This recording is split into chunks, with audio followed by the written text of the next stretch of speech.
गुरु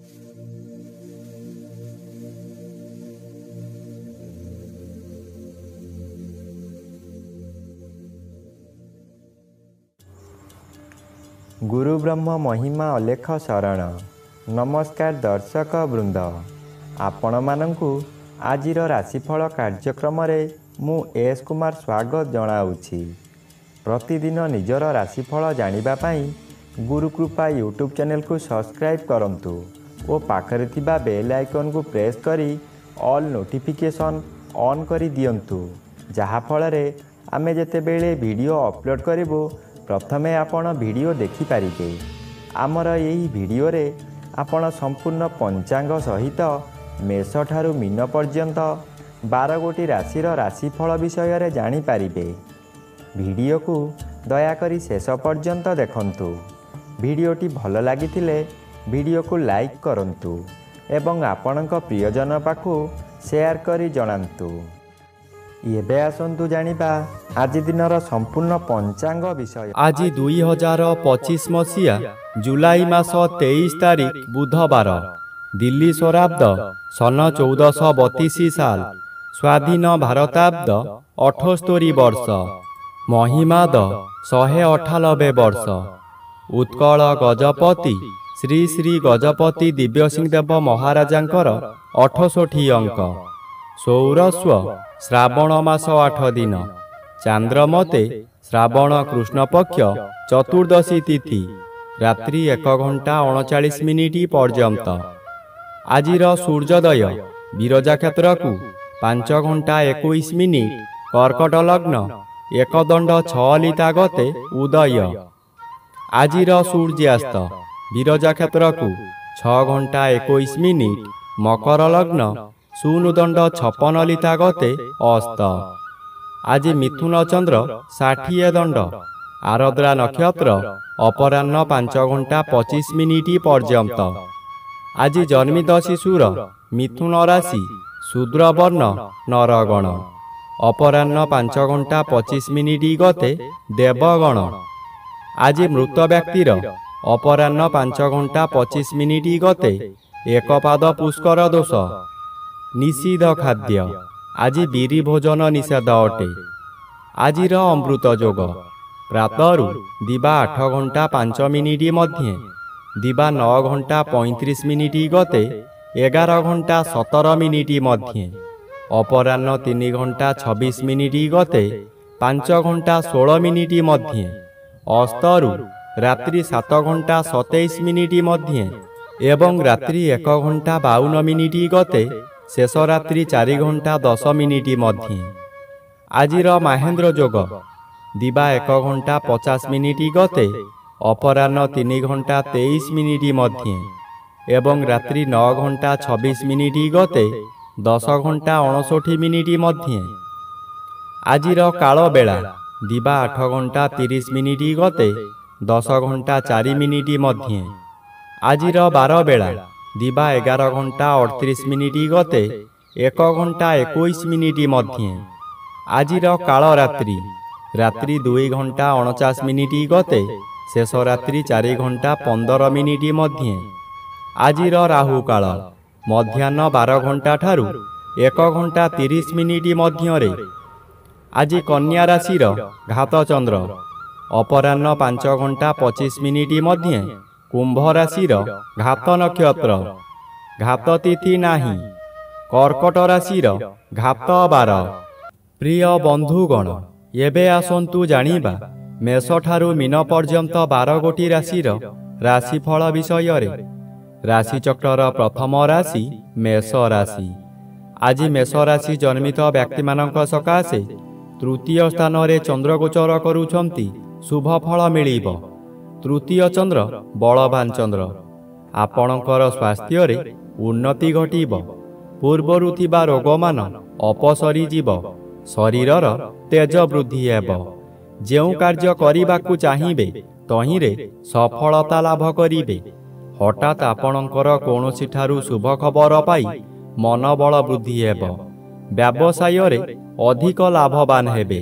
धन संचय करिबार दिनटिए। एबे आसंतु जानिबा राशि चक्रर द्वितीय राशि ବୃଷ ରାଶି ବିଷୟରେ। ଆଜି ବୃଷ ରାଶି ଜନ୍ମିତ ବ୍ୟକ୍ତିମାନଙ୍କ ସକାଶେ ଦ୍ୱିତୀୟ ଚନ୍ଦ୍ର ବାଧାପ୍ରାପ୍ତ ଅଛନ୍ତି। ଅଶୁଭ ବଦଳରେ ଶୁଭ ଫଳ ପ୍ରଦାନ କରିବେ। ଆପଣଙ୍କର ତେଜ ବୃଦ୍ଧି ହେବ। ଆପଣଙ୍କ ଚାହାଣୀରେ ଶତ୍ରୁମାନଙ୍କୁ ମିତ୍ର କରି ଆପଣଙ୍କ କାର୍ଯ୍ୟରେ ଲଗାଇବେ। ସେହିମାନଙ୍କ ଦ୍ୱାରା ଧନ ଅର୍ଜନ କରି ଆପଣ ଧନୀ ହୋଇପାରନ୍ତି। ବନ୍ଧୁମାନଙ୍କ ଠାରୁ ବିଳମ୍ବରେ ହେଉ ପଛେ ଖୁସି ଖବର ପାଇ ଆନନ୍ଦିତ ହେବେ। ଆପଣ ଯେଉଁ କାର୍ଯ୍ୟ କରିବାକୁ ଚାହୁଁଛନ୍ତି ତହିଁରେ କେତେକାଂଶରେ ସଫଳ ହେବେ। ଏବେ ଆସନ୍ତୁ ଜାଣିବା ରାଶିଚକ୍ରର ତୃତୀୟ ରାଶି ମିଥୁନ ରାଶି ବିଷୟରେ। ଆଜି ମିଥୁନ ରାଶି ଜନ୍ମିତ ବ୍ୟକ୍ତିମାନଙ୍କ ସକାଶେ ଶ୍ରୀଚନ୍ଦ୍ର ଗୋଚର କରୁଛନ୍ତି। କିଛି ଶୁଭ ଫଳ ମିଳିବ। ଏହି ସମୟରେ ଗୃହରେ କିଛି ମାଙ୍ଗଳିକ କାର୍ଯ୍ୟ ହୋଇପାରେ। ଖୁବ୍ ଧୁମଧାମରେ ଆନନ୍ଦ ଉତ୍ସବ ପାଳିବେ। ନିଜ ପାଖରେ ଅର୍ଥ ଥାଉ କି ନଥାଉ ସ୍ୱାଦିଷ୍ଟ ଭୋଜନ ପ୍ରସ୍ତୁତ କରି ନିଜେ ଭୋଜନ କରିବା ସହିତ ପରିବାର ଲୋକଙ୍କୁ ଖୁଆଇ ଆନନ୍ଦ ଅନୁଭବ କରିବେ। ଆଜି ଦିନରେ କଦାପି ନୂତନ ଗୃହ ଆରମ୍ଭ କରନ୍ତୁ ନାହିଁ। ଗୃହ ଆରମ୍ଭ କଲେ ତାହା ଅଧାରୁ ବନ୍ଦ ହୋଇପାରେ କିମ୍ବା କୌଣସି ଅଘଟଣ ଘଟିପାରେ। ଏବେ ଆସନ୍ତୁ ଜାଣିବା ରାଶିଚକ୍ରର ଚତୁର୍ଥ ରାଶି କର୍କଟ ରାଶି ବିଷୟରେ। ଆଜି କର୍କଟ ରାଶି ଜନ୍ମିତ ବ୍ୟକ୍ତିମାନଙ୍କ ସକାଶେ ଘାତବାର ଅଶୁଭ ଓ ଦ୍ୱାଦଶ ସ୍ଥାନରେ ଚନ୍ଦ୍ରଗୋଚର କରୁଛନ୍ତି। ଅଶୁଭ ଫଳ ପ୍ରଦାନ କରିବେ। ମନରେ ଗ୍ଲାନି ବଢ଼ିଯିବ। ଆୟ କମିଯିବ। ଋଣ କାରବାରରେ ହାନି ଘଟିବ। ଅଯଥାରେ ବହୁ ସ୍ଥାନକୁ ଗମନ କରିବେ। ବହୁ ଅର୍ଥ ହାନି ହେବ। ପରିବାରରେ କଳହ ହେବ। ହାତ ପାଆନ୍ତାରେ ଥିବା ଅର୍ଥ ହାତରୁ ଖସିଯିବ। ଦ୍ୱାଦଶ ଚନ୍ଦ୍ର ଆପଣଙ୍କୁ ଅନ୍ଧ ଭଳି କାର୍ଯ୍ୟ କରାଇବ। ଆପଣ କାହାରି ଭଲ ଉପଦେଶକୁ ଗ୍ରହଣ ନ କରି ବିପଦରେ ପଡ଼ିବେ। ଏବେ ଆସନ୍ତୁ ଜାଣିବା ରାଶିଚକ୍ରର ପଞ୍ଚମ ରାଶି ସିଂହ ରାଶି ବିଷୟରେ। ଆଜି ସିଂହ ରାଶି ଜନ୍ମିତ ବ୍ୟକ୍ତିମାନଙ୍କ ସକାଶେ ଏକାଦଶ ଚନ୍ଦ୍ର ବାଧାପ୍ରାପ୍ତ ଅଛନ୍ତି। ଶୁଭ ଫଳ ପ୍ରଦାନ କରିପାରିବେ ନାହିଁ। ବହୁ ଦିନରୁ ଆଶା କରିଥିବା କାର୍ଯ୍ୟ ଆଜି ନିରାଶାରେ ପରିଣତ ହୋଇଯିବ। ଆପଣ ଏତେ ଦୁର୍ବଳ ହୋଇଯିବେ ଯେ ନିର୍ଜନ ସ୍ଥାନରେ ରହିବାକୁ ପସନ୍ଦ କରିବେ। ମନରେ ରାଗ କ୍ରୋଧ ବୃଦ୍ଧି ହେବ। ଆପଣଙ୍କର ବିଭିନ୍ନ ଦିଗରେ ଅର୍ଥହାନି ହେବାର ବାଟ ଦେଖାଦେବ। ସାମାନ୍ୟ କଥାରେ ଅତ୍ୟଧିକ କ୍ରୋଧ ଦ୍ୱାରା ନିଜକୁ ନିଜେ ଦଣ୍ଡ ଦେବେ। ପାଦରେ ଆଘାତ ଲାଗିପାରେ। ଏବେ ଆସନ୍ତୁ ଜାଣିବା ରାଶିଚକ୍ରର ଷଷ୍ଠ ରାଶି କନ୍ୟା ରାଶି ବିଷୟରେ। ଆଜି କନ୍ୟା ରାଶି ଜନ୍ମିତ ବ୍ୟକ୍ତିମାନଙ୍କ ସକାଶେ ଘାତଚନ୍ଦ୍ର ଭୋଗ ହେଉଛି। ଘାତଚନ୍ଦ୍ର ସର୍ବଦା ଅଶୁଭ କରାଇବ। ସଫଳତା ପାଉଥିବା କାର୍ଯ୍ୟରୁ ବିଫଳତା ମିଳିବ। ଆପଣଙ୍କର ଇଚ୍ଛା ପୂରଣ ହେବ ନାହିଁ। ଘରେ ବାହାରେ ପ୍ରତ୍ୟେକ ସ୍ଥାନରେ ଆପଣ ଅପଦସ୍ଥ ହେବେ। ବହୁ ପରିମାଣର ବ୍ୟୟ ହେବ। ଶରୀର ଅସୁସ୍ଥ ହେବ।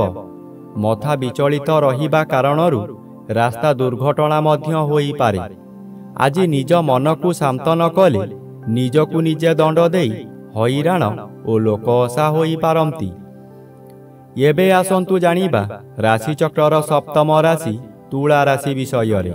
ଆଜି ତୁଳା ରାଶି ଜନ୍ମିତ ବ୍ୟକ୍ତିମାନଙ୍କ ସକାଶେ ନବମ ସ୍ଥାନରେ ଚନ୍ଦ୍ରଗୋଚର କରୁଛନ୍ତି। କୃଷ୍ଣପକ୍ଷ ହେତୁ ଅଶୁଭ ଫଳ ମିଳିବ। ଆପଣ ଶୁଭକର୍ମରେ ଯୋଗଦାନ କରି ବହୁ ଅର୍ଥ ବ୍ୟୟ କରିବେ। କିନ୍ତୁ କାହାରି ପାଖରୁ ପ୍ରଶଂସା ମିଳିବ ନାହିଁ। ଶେଷରେ ଲୋକ ଅସା ହେବେ।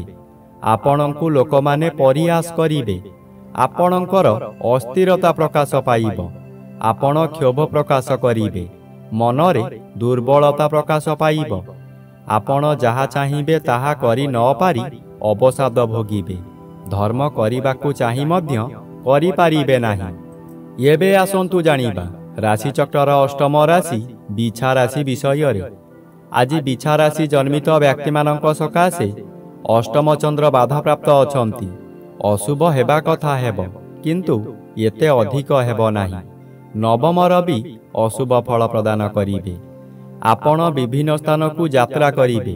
ବିବାଦ ଆସିବ, କିନ୍ତୁ ସତର୍କ ରହିବା ଜରୁରୀ। ସତର୍କ ରହିଲେ ବିବାଦରୁ ମୁକ୍ତି ମିଳିବ। ଆଜି ହଠାତ୍ କୌଣସି ବିପଦରେ ଫସିଯିବେ। ମାନସିକ ସ୍ତରରେ ଯନ୍ତ୍ରଣା ପାଇବେ।